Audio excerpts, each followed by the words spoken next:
The election of 1856. James Buchanan chosen as the Democratic nominee over Pearson Douglas. Republicans nominated Captain John C. Fremont, Pathfinder of the West. The American Party, or Know Nothing nativist in orientation, chose ex-President Millard Fillmore. Buchanan defeated Fremont 174 to 114. Fillmore got a nice 8 votes. Dred Scott had lived with his master for 5 years in Illinois and Wisconsin Territory. Backed by abolitionists, he sued for freedom on basis of his residence on free soil. In 1854, Federal Circuit Court upheld Missouri court's denial of the suit for freedom. 80-year-old Chief Justice Robert Taney wrote the 55-page opinion. Taney had been a Jacksonian who helped destroy the Bank of the U.S. while Secretary of the Treasury. The main theme of his 22 tenure on the court was the defense of slavery.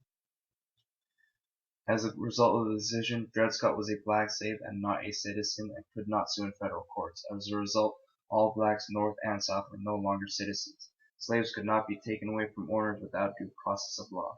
As private property, slaves could be taken into any territory and held there.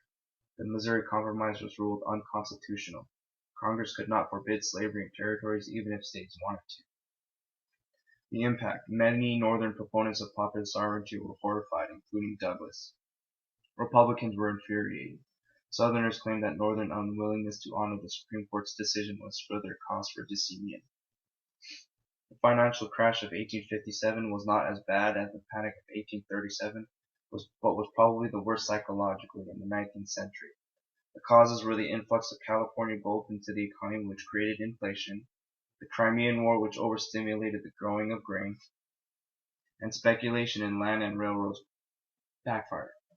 As a result, over 5,000 businesses failed within a year. The North was hardest hit.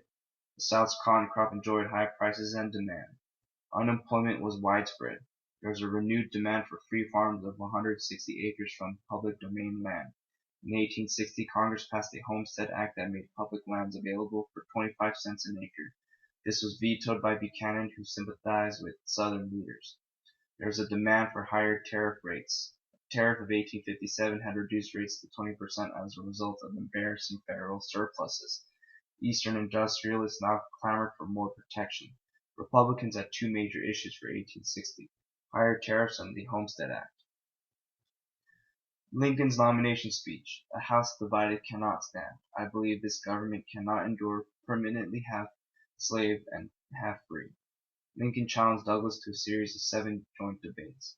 The Freeport debates were the most famous, because within that this was allowed for the Freeport Doctrine. Lincoln forced Douglas to answer whether or not a territory could vote down slavery despite the Dred Scott decision.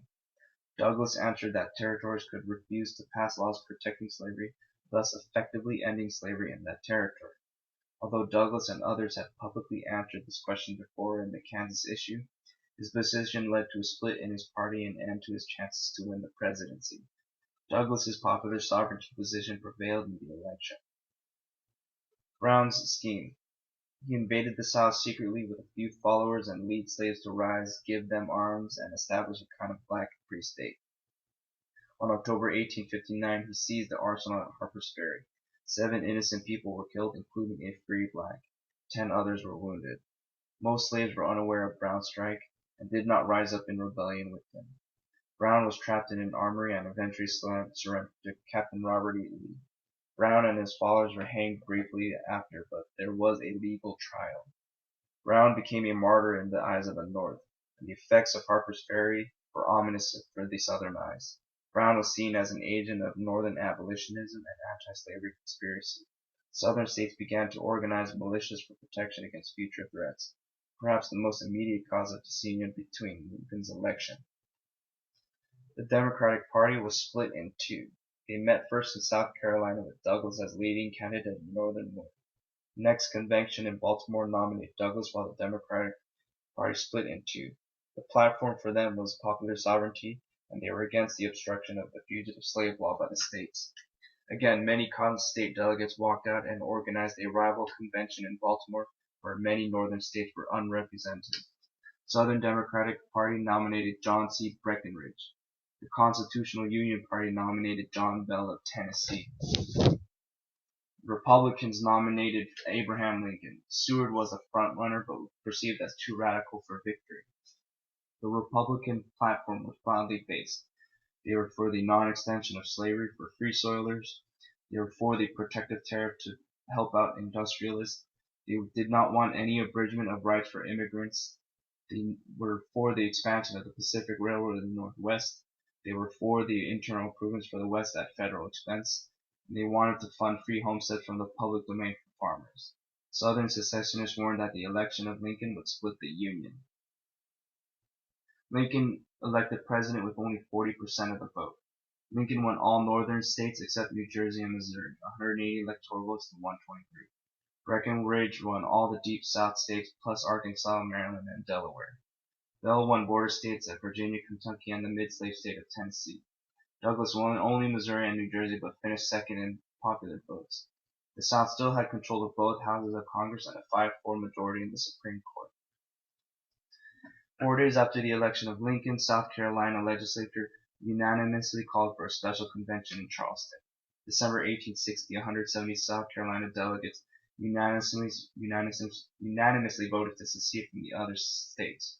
Within 6 weeks, 6 other states seceded, all during Buchanan's lame duck period. 4 others seceded in April 1861 after beginning of the Civil War, as they refused to fight their fellow Southerners and agreed to Lincoln's call for volunteers. The Confederate States of America formed in Montgomery, Alabama meeting. Jefferson Davis was chosen as president of the provisional government to be located at Richmond, Virginia. President Buchanan did little to prevent Southern secession. The reasons for the Southern secession were mostly related to some forms of slavery. They were alarmed at the political balance tipping in favor of the North. They are horrified at the victory of the sectional Republican Party, which appeared to threaten their rights as a slave-holding minority. They were angry over free soil criticism and abolitionism, and Northern interference such as the Underground Railroad and John Brown's raid. Many Southerners felt secession would be unopposed. The opportunity to end generations of dependence on the North was the key factor in motivating them from secession from the Union. The Crittenden Amendments, the final attempt at compromise. These were proposed by Senator John C. Crittenden.